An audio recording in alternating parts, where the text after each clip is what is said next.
Magandang umaga po ng Lunes sa inyong lahat at narito na ang lagay ng ating panahon ngayong August 5, 2024. So live po mula dito sa Pag-asa Weather Forecasting Center.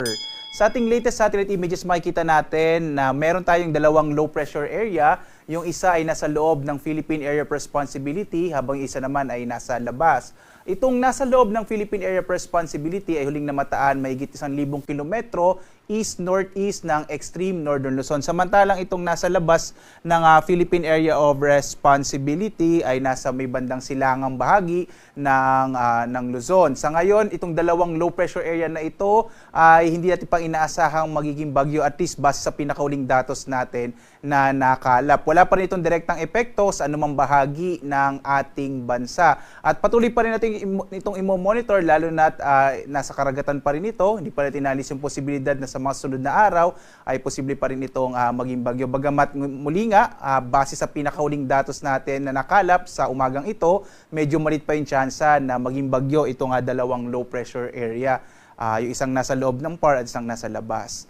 Itong southwest monsoon o habagat, makikita nyo maraming kaulapan dito sa may bahagi ng Visayas at southern part ng Luzon. Ito ngayon ang magdadala ng mga pag-ulan, partikular na nga dito sa may area ng Kabisayaan at ng southern Luzon. So asahan natin ngayong araw, malaki pa rin yung tsansa ng maulap na kalangitan na may mga kalat-kalat ang mga pag-ulan, pagkilat, pagkulog dito sa may bahagi ng Western Visayas, Negros Island Region, Central Visayas, gayon din sa may bahagi ng southern Luzon, kasama rin yung Bataan at Zambales area.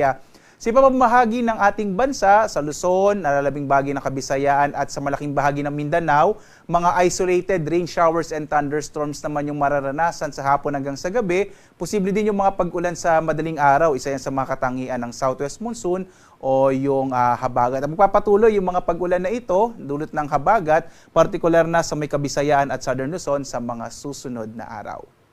Dito nga sa Luzon, makikita natin ang malaking tsansa ng mga pag-ulan sa may bahagi ng Mindoro, partikular na Occidental Mindoro, gayon din sa may Zambales at Bataan. As of 4 a.m. nga, meron tayong thunderstorm advisory. May mga pag-ulang nararanasan ngayon sa ilang bahagi ng Zambales, gayon din ng Bataan, Cavite, at ilang bahagi ng Kamaynilaan. Normally, nagtatagal yun na 1 hanggang 2 oras. Sa ibang bahagi ng Luzon, makikita natin ang mga isolated o pulupulong pag-ulan, pagkilat, pagkulog. Posible medyo mainit pa rin sa tanghali. Yung agwat ng temperatura nga sa Lawag, nasa 26 to 32 degrees Celsius. Sa may bahagi ng Tuguegarao, nasa 25 to 34 degrees Celsius. Itong Baguio naman, 17 to 24 degrees Celsius. Habang sa Kamaynilaan, agwat ng temperatura ay 25 to 32 degrees Celsius. Sa Tagaytay naman hanggang 31 degrees Celsius. Sa area ng Legazpi City, sa may Bicol Region, nasa 32 hanggang 32 degrees Celsius. Dito naman tayo sa Palawan, Visayas at Mindanao. Malaking bahagi rin ng Palawan ay makararanas ng maulap na kalangitan na may mga pag-ulan, dulot niya ng habagat. Yung agwat ng temperatura sa Kalayaan Island, 25 to 32 degrees Celsius. Sa Puerto Princesa naman, 25 to 32 degrees Celsius. Gayun din na magiging maulap yung kalangitan sa bahagi ng Western Visayas, Central Visayas at Negros Island Region, dulot din ng habagat. Kung saan yung agwat ng temperatura sa Iloilo, 25 to 31 degrees Celsius, sa Cebu, 25 to 31 degrees Celsius.